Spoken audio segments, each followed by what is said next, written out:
Hi, it's Nero here from Investment Rise, and by now, if you're watching this, you've probably seen what's happening in Brisbane with all the floods. And first of all, if you've been personally affected by that, or you know someone who has, my deepest condolences. It's just a horrible, tragic event that's happening right now in Brisbane. However, over the last few days, I've had a number of people reach out to me asking me, look, Nero, will the Brisbane floods reverse the property boom? Okay, so I really want to do an episode on that, and I want to share with you data. I want to share with you where the Brisbane market is. I want to share with you my experience from back in 2011, which was when the last floods were. And as you know, if you've been following me for some time, I've been investing now all around Australia for the last 20 years. So when the last floods hit, I did have some properties in Brisbane, and I had some in regional Queensland, okay? And so I can talk from experience about what happened there as well. So there are a few things I definitely want to cover, but I also want to share why the floods happening in 2022, why they will have a different impact on property prices compared to what happened in 2011. Okay, so first of all, let's just have a look at now where the Brisbane market is in terms of its growth cycle. So here we have the CoreLogic Home Property Value Index, monthly indices. Okay, and this is as at the 28th of February 2022. Okay, so what you can see here is if we just compare Sydney, Melbourne, Brisbane, Adelaide, and Perth, looking at capital growth rates for houses. As you know, that's really where we focus on almost exclusively at the moment is houses. Okay, Sydney for the last 12 months has done really well at 25.95%. Melbourne 15%. But Brisbane, the clear winner, right, at 33.28%, okay, far exceeding Adelaide at 28.29%. Adelaide is the second best performer at the moment nationwide in terms of capital cities. And then you've got Perth, which has had 8.6% annual growth in the house market, okay? But that's for the last 12 months. If we just compare now what's happening in the last month to give you a sense of which markets are cooling and which markets are still continuing to rise, Sydney's recorded its first negative month in terms of growth of 0.04%. Okay, so it's nothing. Melbourne 0.02%. So essentially now for the last quarter, Melbourne's had virtually zero growth, and I mean the last 3 months when I say that. But Brisbane again 2% growth. Okay, by far and away the clear winner. Adelaide doing extremely well as well at 1.56% growth. Perth at 0.27%. Okay, so there is no doubt that Brisbane right now is the king of capital growth around the country from a percentage perspective. And so people are starting to wonder, well, hold on, with the floods, is that going to all reverse? Okay, well, here's what I think is going to happen, all right? Number one, and this is from my experience in 2011, and what I'm about to say might sound a little perverse, okay? I'm just sharing with you my experience and what I expect to happen from data, okay? And that's this. I think you will see a spike in rents, all right, over the next 3 to 12 months. And that'll be what I call a flood-affected spike in rents. And then after that, rents will go back to market rents, which are rising anyway, all right? Now, the reason I say this is because there is already a vacancy problem in Brisbane. And what I mean by that is that there aren't enough properties to rent for the number of people who want to rent them. Okay, so as an investor, it's great. As a tenant, not so great. Okay, so rents are rising anyway. Now you have this situation where the floods have come and they have affected a large number of properties. Some of them will need to be demolished. Others will take quite a while to repair. Okay, and so a lot of people are going to need to live somewhere. But we now are going to have more people looking for properties to live in markets around Brisbane and suburbs around Brisbane where there was already an undersupply of available properties for rent.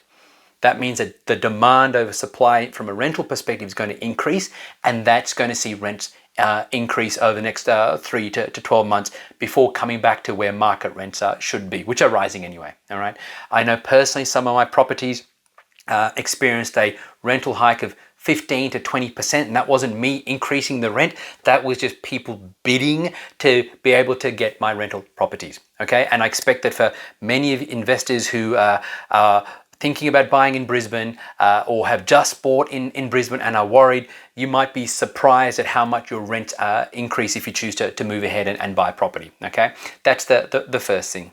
Secondly, though, in 2011, prices dropped after the floods. And so there are a lot of people saying, well, that's what happened then, that's what's going to happen now. All right. But let's have a look at where the Brisbane market was in its cycle back in 2011. So here we have a graph showing the median house and unit prices from December 2003 to December 2020. Okay, so let's have a look at the blue line, which is talking about houses. Now, as you can see, if we go back to December 2003, prices started rising and they rose quite significantly until December 27. There was a slight blip, which I expect would have been around about GFC time, and then started again from 2008, hitting a peak somewhere around December 2009 to maybe mid 2010. Okay, and then prices were on a slight decline.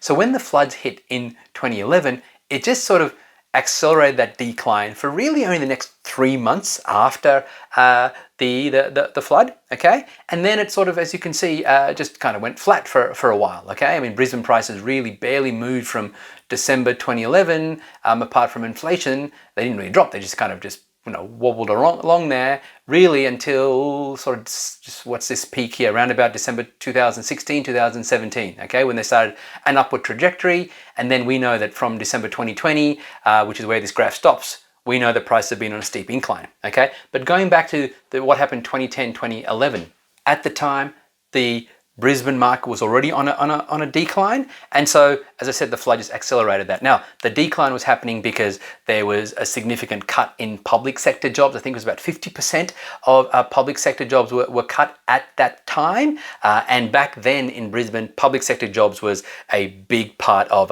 employment, a big driver of employment up there, okay? Today in 2022, we're in a very different situation. We have an expansion of jobs, especially in the private sector, also in healthcare as well. That's not going to change. So what I expect will happen is by the end of this year, I still will say that I expect Brisbane is going to be the top performer for capital growth for the year. Okay. However, you are going to have to tread a little bit more carefully, and you're almost going to have to disregard the next, I would say, 3 months of reports on the median price. Here's why I say that. Going forwards, what we're going to see is there's going to be almost two types of markets in Brisbane. You're going to have the suburbs and the areas that are not affected by floods. Okay, demand for those properties is going to stay strong, if not even increase. Prices on those properties are going to rise. But in the markets that have been flooded, or the suburbs and even the streets where properties have been flood affected, well, they're not going to be so strong. All right. I mean, according to SQM research back in 2011, the average discounting on flood affected properties or properties in flood affected areas was 60%. Okay. Now, again, I don't expect it to be that bad this time because the Brisbane market as a whole is rising. So it's a very different situation. But you are going to see that properties in flood affected areas will struggle. Properties and property prices in non-flood affected areas will continue to do well. All right. And so if you haven't been adding that level of detail to your research, okay, I mean, I know with the Brisbane market rising so strongly, a lot of investors are just almost been buying anything they could get their hands on without looking at the flood maps. All right. Now, if you're a client of Investment Rise, we do that level of research for you. We will not, and we never have recommended a property to anyone if it's a flood map and if it's in a flood map or in a flood zone in Brisbane. It's not worth it, as you can see. All right, so that's why none of our clients have been affected by the floods in 2022, thankfully. But you need to add that level of research if you're looking to invest in Brisbane on your own, because I think you're going to see two types of market. And if you do your research, I think you're going to be finding properties with great scope for capital growth. I mean, look, buyer inquiry is still strong. I mean, I personally know one professional investor who in the last 4 days has negotiated and put offers on 4 different properties.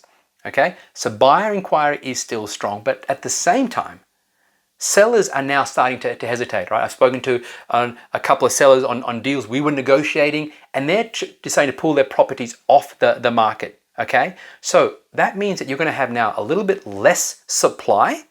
Okay, so supply is going to decrease, but even if demand stays the same or decreases slightly, the decrease in demand will be less than the decrease in supply, which means the gap between demand and supply is going to stay strong.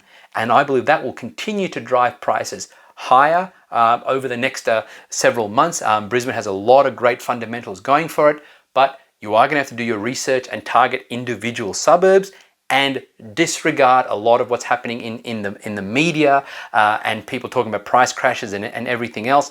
It's not accurate based on the data that I'm seeing and my experience in the Brisbane market. But as I said, if you do your research, you can disregard the floods from a perspective of capital growth, but add it as a layer of research. And I still believe you're going to find some great opportunities for both capital growth and positive cash flow in Brisbane in 2022. Hi, it's Nero here again, and thanks so much for watching. If you like what you saw and you're looking for a proven recipe, a blueprint on how to build a property portfolio that gives you passive income, then click the link below this video and get a copy of my book, Wake Up Wealthier, How to Build a Property Portfolio that pays you an income each and every month. Okay, when you click the link and you download your book, you can get both the digital version and the audio version in case you don't like reading. All right, so I used to sell this book for $49, but right now I'm making it totally free. Why? Because I want more people to get this information, and I know that a segment of you will then like what you see in the book and choose to reach out to find out more about our services.